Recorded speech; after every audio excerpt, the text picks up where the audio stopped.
सभी पंचायत सहायक भाई बहनों को सादर नमस्कार। साथियों, आज कुछ महत्वपूर्ण बातें लेकर आपके बीच में उपस्थित हुआ हूं। साथियों, जो साथी दहाड़ दहाड़ कर यह चिल्ला रहे थे कि एडॉप्ट प्रक्रिया में सारे साथी शामिल होंगे, तो मैं आपको बता देना चाहता हूं कि जब सारे ही साथियों को सरकार शामिल कर रही थी, तो फिर सरकार ने यह पात्र अपात्र 3 संतान 40 और 5 छूट वर्ष 45 का फार्मूला लगाने की जरूरत ही कहां पड़ी। साथियों, यह बहुत बड़ा मुद्दा था। आज मैं आपको बता देता हूं, अगर इससे मुद्दे पर संगठन संज्ञान नहीं लेता तो कितनी बड़ी संख्या में हमारे साथी बाहर हो रहे थे, इसका आकलन वे साथी खुद कर चुके हैं। उनके मेरे पास बड़ी संख्या में फोन भी आ चुके हैं कि भाई साहब, हमारे सामने समस्या है, हमारे सामने समस्या है। एक गुमराह करने की बात चल रही थी। हम जब भी कुछ बात कह रहे थे, हमारे साथी हमें कह रहे थे यह ओवरेज है, ये एडॉप्ट की प्रक्रिया रुकवाने का प्रयास कर रहे हैं। साथियों, मैं आपको बता दूं, सिरोही में सीएम साहब के सामने मैंने खुद माननीय मुख्यमंत्री जी से निवेदन किया था कि साहब, आप एडॉप्ट की प्रक्रिया को अति शीघ्र आरंभ करवाइए।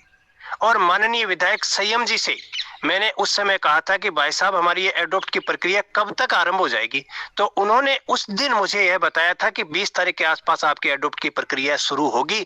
साथियों, सिरोही के पंचायत सहायकों से आप पूछ लेना। उसके लिए मैंने सिरोही में जब अभी सभा हुई थी, उसमें माननीय विधायक जी को धन्यवाद भी दिया था। कभी भी हमारा एडॉप्ट की प्रक्रिया को रोकने का मकसद नहीं रहा, लेकिन साथियों, यह पात्र अपात्र 3 संतान आदि जो ये समस्याएं हैं, यह समस्या सारी सिर्फ पंचायत सहायकों के ही सामने है।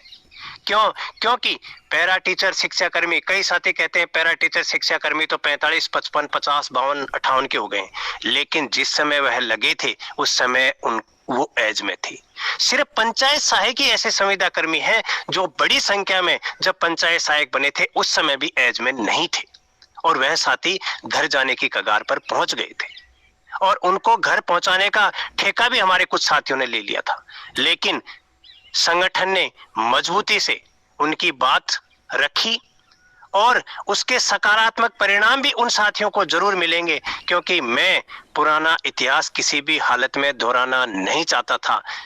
इसलिए साथियों, समय समय पे हमने इस मांग को पुरजोर तरीके से उठाया, और उसके कुछ सकारात्मक परिणाम भी हमारे सामने देखने को मिल रहे हैं।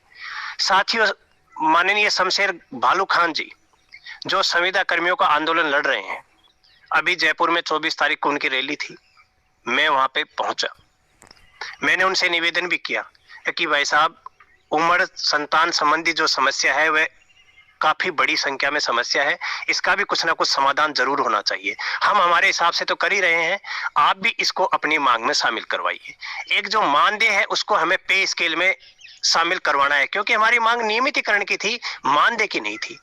और साथियों, मुझे खुशी है कि बिना हिचके शमशेर जी ने आज हमारी मांग को प्रमुखता से सरकार के सामने रखा, और सरकार ने उसमें रिलैक्सेशन देने का प्रस्ताव है वह माना भी है।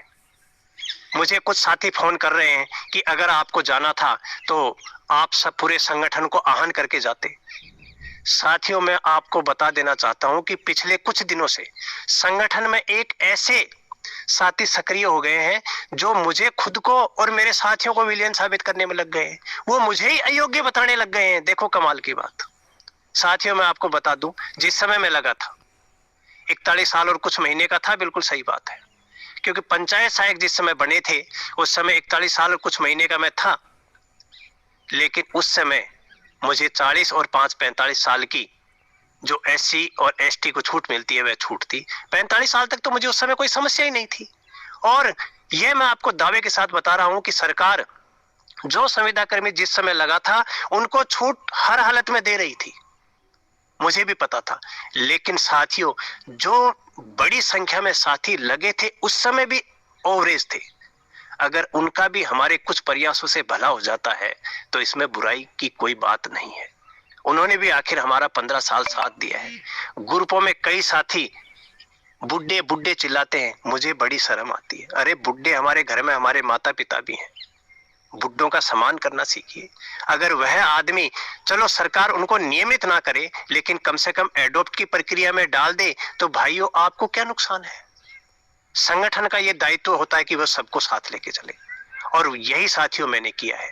इसी कारण से शमशेर जी की रैली में मैं सारे संघ को आह्वान नहीं कर सका, क्योंकि मुझे पता था जैसे ही मैं आह्वान करूंगा मेरे कुछ साथी उल्टा मैसेज डालेंगे और मुझे ही विलियन साबित करने की कोशिश करेंगे। लेकिन साथियों मैं धन्यवाद देना चाहता हूं संयुक्त मोर्चा को, जिसने पंचायत सहायकों की समस्या को भी प्रमुखता से उठाया और सरकार तक हमारी बात को भी पहुंचाया, बिना पंचायत सहायकों के पहुंचे भी।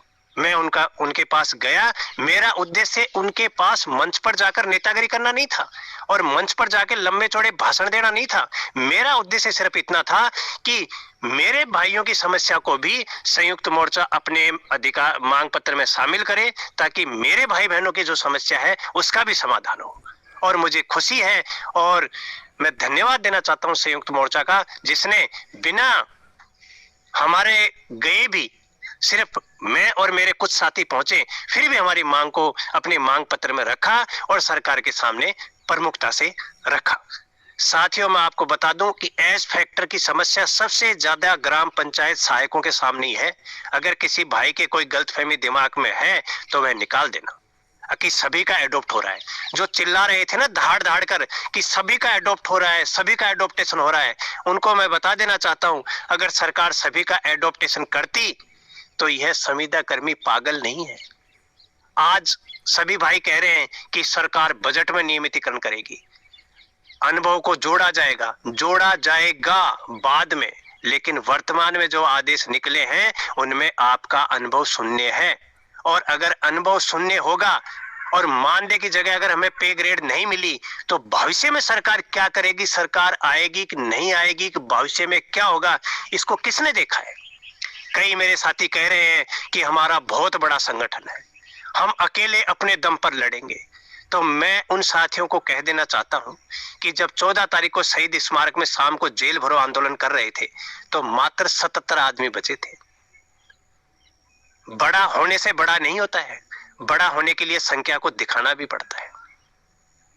खैर मैं उन बातों पे नहीं जाऊंगा, मैं तो सिर्फ इतना उन साथियों को बता देना चाहता हूं कि अगर हमारे थोड़े से प्रयास से जो साथी उम्र में या अन्य किसी परेशानी से बाहर हो रहे हैं, अगर उनका भला हो जाता है तो संगठन का साथ दीजिए।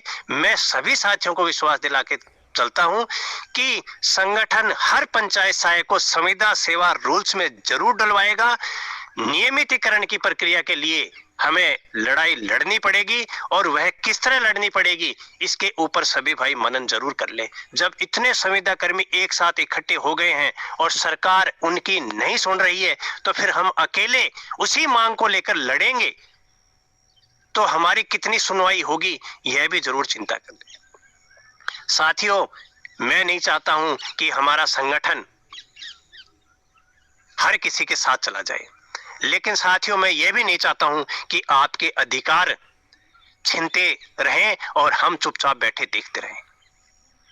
संयुक्त मोर्चा में मुझे अच्छे से पता है एक एक भाई अपने अधिकार के लिए लड़ रहा है, वो कोई राजनीति नहीं कर रहे, लेकिन राजनीति हमारे संगठन में ज्यादा हो गई है, इसलिए ही हम सही समय पे सही निर्णय नहीं ले पा रहे हैं।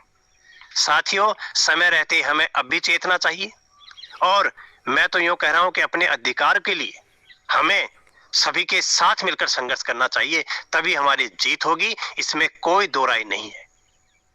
अगर आप सभी को यह लगता है कि हम अकेले भी इस लड़ाई को जीत लेंगे तो मुझे तो कोई आपत्ति नहीं है, लेकिन आज जो संयुक्त मोर्चा संविदा संयुक्त मोर्चे ने जो हमारी मांग को सरकार के सामने रखा है, इसके लिए मैं सभी भाई बहनों को धन्यवाद देता हूं और सभी पंचायत सहायक भाई बहनों से विनम्र निवेदन करता हूं कि आगामी नियमितीकरण के लिए जब भी संगठन आपको आह्वान करे आप तैयार रहें, और जो भाई समस्याग्रस्त हैं या पात्र अपात्र की सूची में डल गए हैं वो बिल्कुल चिंता ना करें, आपकी बात को सरकार के सामने दमदार तरीके से रख दिया गया है, जल्द ही उसका समाधान होगा और आपको खुशियां मिलेंगी।